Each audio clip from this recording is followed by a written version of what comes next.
Infinite series में बेटा तीसरे नंबर का जो टेस्ट है वह है कोची रूट टेस्ट। अब मैं कोची रूट टेस्ट को एक्सप्लेन कर रहा हूँ।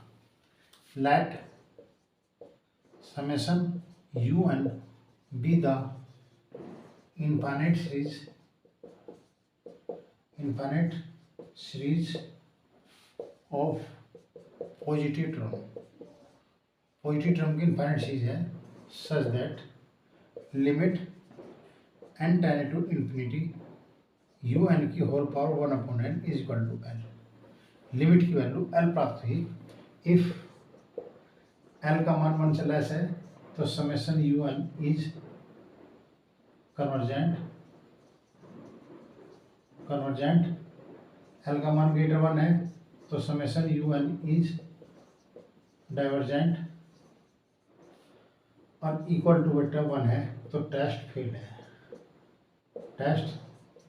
है। इस टेस्ट के अकॉर्डिंग इनफाइनाइट सीरीज फेल है एल इज इक्वल टू 1 पे, क्योंकि लिमिट की वैल्यू एल प्राप्त हुई। लिमिट की वैल्यू एल है, एल का मान 1 है तो टेस्ट फेल है। इसका तात्पर्य हुआ कि इस टेस्ट के अकॉर्डिंग ये फेल है, दूसरे टेस्ट के अकॉर्डिंग हमें कन्वर्जेंट डाइवर्जेंट शो करना है। Question number first, Cauchy root test के according n term of infinite series में बेटा एन टर्म दे रखा है u n is equal to 1 + 1/n की होल पावर -n²। अब कोची रूट टेस्ट में दो कंडीशन आ गई बेटा। पहली कंडीशन है कि limit n tend to infinity पे n की पावर 1/n की वैल्यू 1 होती है, condition number 1। Condition number 2, limit n tend to infinity पे 1 + x/n की होल पावर n की जो वैल्यू है वो e की पावर x होती है।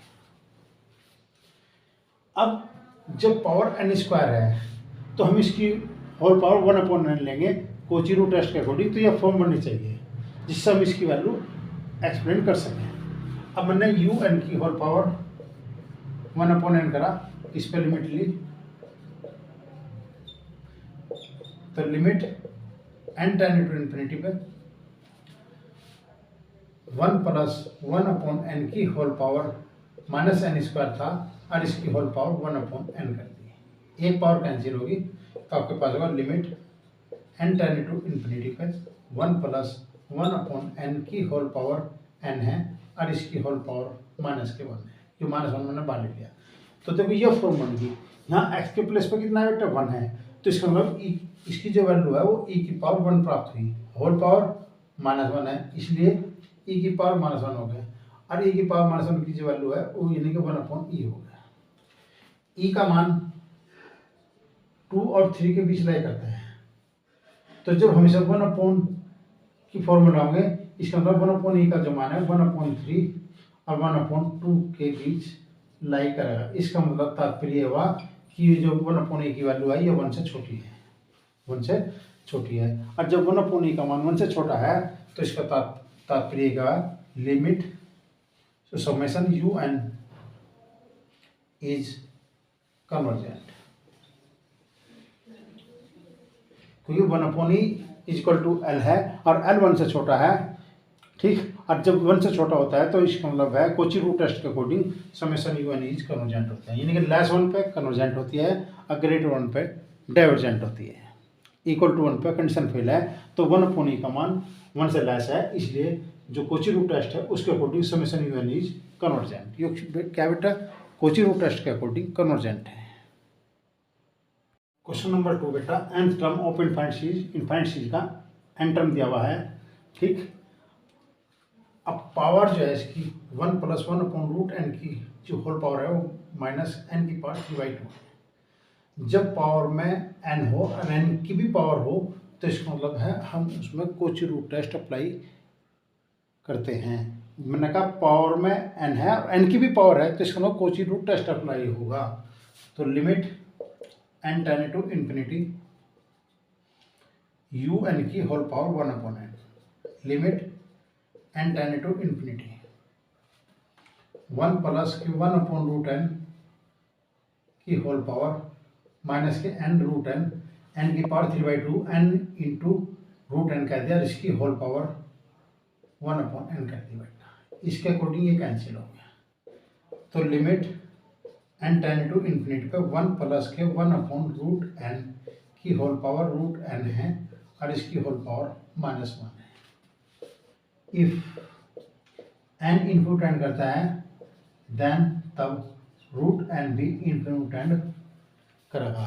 यदि n इनपुट एंड करता है तो √n भी इनपुट एंड करेगा। इसका मतलब limit n tend to infinity पे 1 प्लस x/√n की होल पावर √n भी e की पावर x को टेंड करेगा। इसका तात्पर्य हुआ जो e की पावर 1 को टेंड करेगा, होल पावर -1 है, यानी कि e की पावर -1 हो गया इक्वल टू 1/e हो गया। 1/e 1 से लेस है।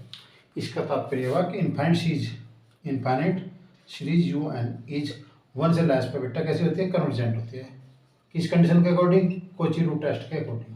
कोची रूट टेस्ट के अकॉर्डिंग जो एन टर्म दे रखा था, ठीक, उसके अकॉर्डिंग मैंने समेशन यू एन की कंडीशन निकाली और समेशन यू एन चीज कन्वर्जेंट है क्योंकि ये 1/e है और 1/e 1 से लेस है। कोची रूट टेस्ट के अकॉर्डिंग ये कन्वर्जेंट है। क्वेश्चन नंबर 3 बेटा, nth term of infinite series का n टर्म दे रखा n+1/n+2 की whole power n into x की पावर n और कंडीशन है बेटा x ग्रेटर 0। जब पावर में n है तो मोस्टली हम कोची रूट टेस्ट अप्लाई करते हैं। तो बेटा मैंने इसमें कोची रूट टेस्ट अप्लाई करा, यू एन की whole power 1/n limit n tend to infinity, limit n tend to infinity n+1/n+2 की whole power n into x की पावर n की होल पावर 1/n। इस n से ये भी cancel होगा, ये भी कैंसिल होगा, तो आपके पास होगा limit n tend to infinity n+1/n+2 into x है। n इनपुट एंड कर रहा, n का फंक्शन है तो बेटा इसे 1/n की फॉर्म में कन्वर्ट करके चलोगे। तो limit n tend to infinity पे n कॉमन ले लिया 1 प्लस के 1/n, n कॉमन ले लिया 1 प्लस के 2/n इंटू x, इससे कैंसिल हो गया। Limit n tend to infinity पे यू एन की whole power n equal to, जब लिमिट की वैल्यू रखी बेटा इसमें तो 1 + 0/1 + 0 इंटू x, तो इसकी वैल्यू बेटा x प्राप्त हुई। क्या कंडीशन प्राप्त हुई, x। अब इफ यदि x का मान 1 से लेस है तो summation u n is convergent. ये x पर कंडीशन बनी क्योंकि x का मान इन्होंने ग्रेटर 0 का रखा। अब उस पर x पर कंडीशन बनी क्योंकि ये वैल्यू l है। अब l x के रूप में है तो हमें नहीं पता x 1 से बड़ा है, छोटा है या इक्वल है, तो हम तीनों कंडीशन बना के चले। पहले मैंने कंडीशन बनाई कि x 1 से लेस है तो summation u n is convergent है। फिर कंडीशन इफ यदि x ग्रेटर 1 है तो summation u n is divergent. ये इनफाइनाइट सीरीज कैसी होगी, डाइवर्जेंट होगी। इफ यदि x इक्वल टू 1 है तो टेस्ट जो है वो फेल है। और जब टेस्ट फेल है तो मैंने आपको कहा था किसी कंडीशन के अकॉर्डिंग कोई से भी टेस्ट अप्लाई करो। अब इसे आगे एक्सप्लेन करो कि वो x इक्वल टू 1 पर कन्वर्जेंट है या डाइवर्जेंट है, वो आपको एक्सप्लेन करना ही पड़ेगा। तो x का मान 1 से लेस है तो कन्वर्जेंट है, x का मान ग्रेटर 1 है तो डाइवर्जेंट है, और x इक्वल टू 1 पर टेस्ट फेल है। बेटा पुट करो, पुट x इक्वल टू 1। जब x इक्वल टू 1 पर टेस्ट फेल हो गया तो यू x की वैल्यू 1 प्राप्त हुई और x की वैल्यू 1 इसमें रखते बेटा यू एन। तो यू एन का जो मान प्राप्त हुआ वो n+1/n+2 की होल पावर n है। x के स्थान पर 1 रखा तो 1 की पावर n का मान 1 आया। अब यू एन पे बेटा सिंपल लिमिट है, मैं आपको कंडीशन बता रहा, इफ यदि limit n tend to infinity पे यू एन पे लिमिट प्राप्त होती है और यू एन का मान 0 प्राप्त होता है तो summation u n is convergent. अगर n टर्म पे ही हमें लिमिट लगानी पड़ जा, यदि सीधे n टर्म पर लिमिट लगाते हैं उसका मान 0 टेंड करता है तो यू एन कन्वर्जेंट होता है।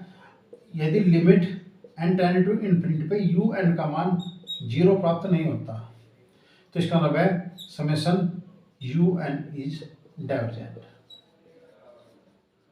ये कंडीशन है बेटा, सिर्फ n टर्म पे कंडीशन है। या अगर n का मान 0 टू n करता है तो कन्वर्जेंट होगा, और n का मान 0 प्राप्त नहीं होता तो इसका मतलब un इज डाइवर्जेंट होगा। और ये कंडीशन बेटा un पे लगी, तो un पे लगाई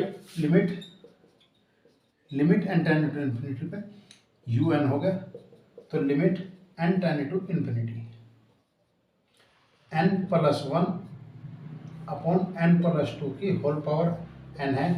तो हमने क्या करा कंडीशंस में बेटा, limit n tend to infinity, n मैंने कॉमन ले लिया, n की power n 1 plus 1 upon n की होल पावर n है, अपॉन n की पावर n 1 प्लस के 2 अपॉन n की होल पावर n। इससे बेटा कैंसिल हो गया, तो इसकी जो वैल्यू आई वो e आई और इसकी वैल्यू बेटा e स्क्वायर आई, इससे कैंसिल हो गया। तो ये 1 अपॉन ई प्राप्त हुआ। 1 अपॉन ई 0 के बराबर नहीं है, 1 अपॉन ई 0 के इक्वल नहीं है, 1 अपॉन ई 0 के इक्वल नहीं है। तो इसका मतलब समेशन un इज डाइवर्जेंट। जो सीरीज हुई वह 0 के बराबर प्राप्त, यानी कि un पे जब लिमिट लगाई तो un पे लिमिट लगाने के बाद n टेंड टू इन्फिनिटी पे un का मान 0 टेंड नहीं कर रहा है, इसलिए ये डाइवर्जेंट है। तो x इक्वल टू ग्रेटर 1 पे डाइवर्जेंट है, x इक्वल टू 1 पे डाइवर्जेंट है, और x लेस 1 पे कन्वर्जेंट है। तो समेशन un इज कन्वर्जेंट है इफ x लेस 1, और समेशन un इज डाइवर्जेंट है if x greater equal to 1। x का मान ग्रेटर 1 होगा तब भी डाइवर्जेंट है, x का मान इक्वल टू 1 पे है तब भी डाइवर्जेंट है, यानी कि ग्रेटर और इक्वल टू 1 पे डाइवर्जेंट है और लेस 1 पे कन्वर्जेंट है। तो un पे लिमिट लगाई और un पे 0 टेंड नहीं कर रहा, इसलिए डाइवर्जेंट है।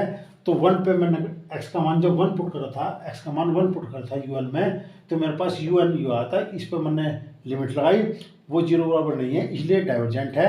तो ग्रेटर 1 पे डाइवर्जेंट है, इक्वल टू 1 पे डाइवर्जेंट है, ग्रेटर 1 पे डाइवर्जेंट, इक्वल टू 1 पे डाइवर्जेंट, और लेस देन 1 पे बेटा जो सीरीज है कन्वर्जेंट है। तो मैंने आपको बताया था जब किसी कंडीशन पे फेल हो जाता है तो बेटा आगे की प्रक्रिया हम उस पर अप्लाई करते हैं, यानी दूसरे टेस्ट के अकॉर्डिंग हम उसे कन्वर्जेंट और डाइवर्जेंट शो करेंगे किसी और कंडीशन के थ्रू। जो टेस्ट अप्लाई हुआ पहले वो फेल होगा, उसके बाद दूसरा टेस्ट उसमें अप्लाई होगा।